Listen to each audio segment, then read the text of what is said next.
मध्ये कसलं चित्र पण दिसतंय बघा इथं. मला एका मुलाने बरोबर सांगायचं.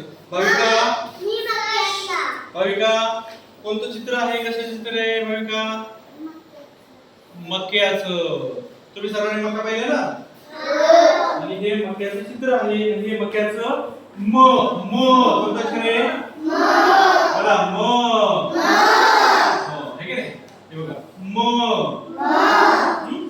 आता असलेले कोणकोणते शब्द आपल्याला माहित आहेत बरं? मी काही शब्द इथं फळ्यावर लिहिले. ठीक आहे. पहिला शब्द लिहिला मी वाचतो बघा. मांजर. आला की नाही? मांजर तुम्ही पाहिली की नाही? आपण मांजर पाहिली. मी मांजरीचं चित्र पण तुम्हाला दाखवणार आहे. माकड. आपल्याकडे किती माकडे गेले मांजरांना? आहेत की नाही? मग आला की नाही?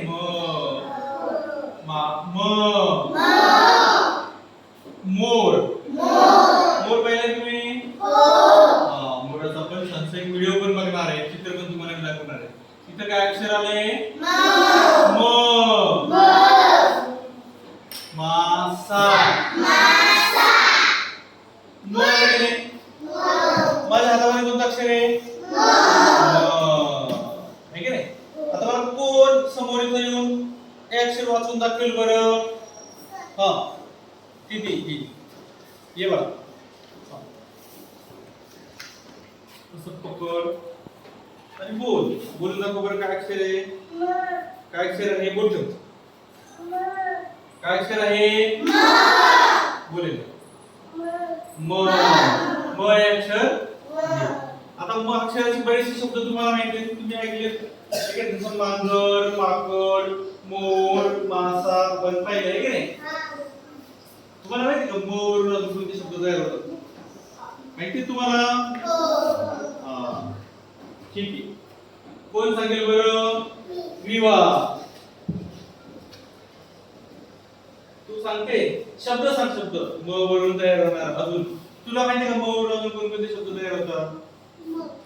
मगा. मग माहिती? मग आंघोळीला वगैरे पडतो. ठीक आहे. त्याला म्हणतात मगरीतला मगर माहितीये? मगरीमध्ये पण म आहे. मामा. आपला मामा सगळे. मामामध्ये पण म आहे. मैना. मैनामध्ये पण म आहे. काही मुलांच्या नावामध्ये पण म असतो. आहे का नाही? मोक्षा. मोक्षाच्या नावामध्ये म आला बघा. मोक्ष उभी राहा. तुझं नाव सांग. मोक्षा. आता मोक्षामध्ये म आला की नाही? मक्यातला बघा. तर आज आपण कोणतं अक्षर शिकलो? अक्षर शिकलो. आता तुम्ही म वरून कोणकोणते शब्द आपल्या पुस्तकामध्ये आहेत ते शोधायचे किंवा आपल्या मित्राचं मैत्रिणीचं नाव म वरून काय काय आहे ते आपण शोधायचं आणि तुमच्या वहीमध्ये लिहायचं. ठीक आहे? सगळ्यांच्या वहीमध्ये मोक्षाचं नाव येईल. कारण तुमच्या सगळ्यांची मैत्रीण आहे की ती मोक्षाच्या नावामध्ये म आहे. ठीक आहे? अशा प्रकारे आपण आज म चा धडा शिकलो.